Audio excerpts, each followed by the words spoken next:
তো তামিমের সাথে আমিও প্রতিদ্বন্দ্বী, মানে তামিমও হারে নাই ফাইনালে, আমিও ফাইনাল দেখছি যে আমিও হারি নাই। তো এবার চট্টগ্রাম নিছি, চট্টগ্রাম এবার পারবে। লঞ্চ বরিশালকে ভালোবাসি, এই জন্য লঞ্চ নিয়ে আসছি, কারণ সবাই অনেক কিছু নিয়ে আসে। দেখেন খুলনা যেমন তাদেরকে ভালোবাসে টাইগার নিয়ে আসে, তখন আমি বরিশালের সাপোর্টার হয়ে আমি বরিশালে নিজে হাতে লঞ্চ বানিয়ে নিয়ে এসেছি। আমাদের গর্ব এইটা, আমরা কারণ আমাদের বরিশালে আছে অনেক বড় লঞ্চ, সেইটা আমাদের গর্ব, তাই আমরা এটা হাতে করে নিয়ে আসছি। হ্যাঁ, আমরা চাচ্ছি এবার লঞ্চে করে আমাদের ট্রফিটা বরিশালে জানি প্রবেশ করে, আর আমরা সেটাকে জানি খুব সুন্দরভাবে স্বাগতম করে নিতে পারি আমাদের মাঝে। আর যেটা আমাদের মূল উদ্দেশ্য হয়েছিল যে এই লঞ্চে করে কাপটা নিয়ে গেলে আমাদের ইতিহাস হবে বরিশালের সর্বপ্রথম আমাদের বরিশালে লঞ্চে করে কাপ যাবে। লঞ্চের নাম দিচ্ছি ফরচুন বরিশাল, নতুন নাম, যেটা এখনো কোনো তাই নাই। ইনশাআল্লাহ আল্লাহর উপরে ভরসা আছে, আমাদের টিমের উপরে আশা আছে, আমরা নিয়ে যাব। আমাদের লঞ্চ রেডি, আমাদের সময় হইব টপ করে নিয়ে যাবো, ওরা বুঝতে পারবো না, ছাদে করে নিয়ে যাবো, ওরা বুঝতে পারবো না। লেখা রাখেন, অবশ্যই অবশ্যই চিটাগাং কাপ নিবে।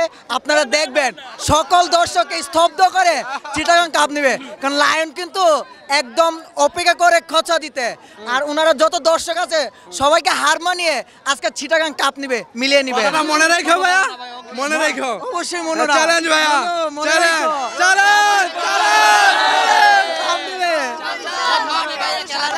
চাচা। আর চিটাগাং কোথায় চাচা? চিটাগাং এর তো কোনো সাপোর্টারই দেখতে পাচ্ছি না। ফাইনাল আছে ভাইয়া, চিন্তা করো না, আমাদের সাপোর্টার নাই, অবশ্যই কাপ নিবে। তোমাদের কাপ নিবে, এটা তোমাদের আশা হবে। Best of luck. এইবার না তোমরা চাচা যার হাতে তুলে দিছে হেনা কেউ কালকে রে। চাচা লঞ্চে তো ফাঁকা কেন, মনুরা কই? চাচা কইতাছে যে সিংহের ভয়ে লঞ্চ থেকে লাভ দিছে মনুরা। মনুরা তো ডাইলে লবণ দেওয়ারও সময় পাইবো না আজকে 1000 প্লেয়ার নিয়ে এলেও চট্টগ্রামকে দাবাইতে পারবে না। আজকে ফাঁকা মানে লঞ্চ ডুবে যাবো ভাই, লঞ্চের সব যাত্রী লাভ দেবে, দেওয়ার পরে লঞ্চ ডুবে যাবো। সিংহের ভয়ে সব সিং যখন লঞ্চের ভিতরে উঠে যাওয়ার সময় ধাওয়া দেবে, তখন এই সব লাভ দেবে, তো লঞ্চ তো ফাঁকাই যাইব। লঞ্চ তো আজকে 2টা কেন 5টা হইলেও আজকে কাপ নিয়ে যেতে পারবো না। তামিম জিতলেও, আমি যে 3টা ফাইনাল দেখছি 3টা আমি জিতছি, 3টা ফাইনাল দেখছি আমি 3টা আমি জিতছি, আমি যে সাপোর্টার 3টা, আমি 3টা ফাইনাল দেখছি আমি 3টা জিতছি। তো এবার চট্টগ্রাম দেখতে পারাইছি, চট্টগ্রাম সাপোর্টার, তো আমিও জিতবো। তো তামিমের সাথে আমিও প্রতিদ্বন্দ্বী, মানে তামিমও হারে নাই ফাইনালে, আমিও ফাইনাল দেখছি যে আমিও হারি নাই। তো এবার চট্টগ্রাম নিছি, চট্টগ্রাম এবার পারবে। বরিশাল লঞ্চ নিয়ে এসেছে, লব সব আমরা ডুবে যাবে বাঘের ভয় ইনশাল্লাহ। বাঘ যখন যাবে তখন লঞ্চ ফাঁকা হয়ে যাবে, লোকজন সব নদীতে লাভ দেবে, লঞ্চ এমনি ডুবে যাবে ইনশাল্লাহ। বাঘ সিংহ এটা ব্যাপার না, ঠিক আছে? যখন বাঘ কিংবা সিংহ যাবে, যখন ভয় দিয়ে লোকজন সব নদীতে লাভ দেবে, লঞ্চ যখন এমনি ডুবে যাবে। আগের বার চ্যাম্পিয়ন হচ্ছে, ঠিক আছে, এবার আমরা আশাবাদী আছি। তাদের আমরা চিটাগাংয়ে আমরা প্রতিটা ম্যাচ দেখতেছি, অনুভব করতেছি তারা কীরকম পারফরমেন্স করতেছে।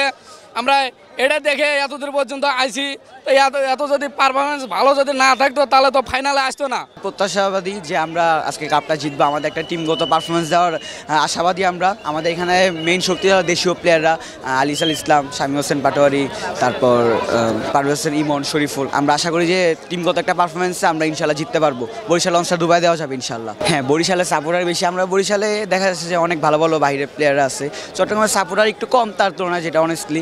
আর চট্টগ্রামে বেশিরভাগ সাপোর্টারই হলো সাকিবুল হাসানের জন্য। তো আমি নিজেও সাকিবুল হাসান চট্টগ্রামের সাপোর্টার, তো সেই হিসাবে সাপোর্টার কম। ঠিক আছে, আড্ডাআড্ডি একটা ম্যাচ আমরা আশা করতেছি যে সাকিবুল হাসান আজকে খেলতো, তাই আমি সাকিবের ক্লাসিকটা অনেক সুন্দর হতো, অনেক জমজমাট একটা ম্যাচ আশা করা যেত।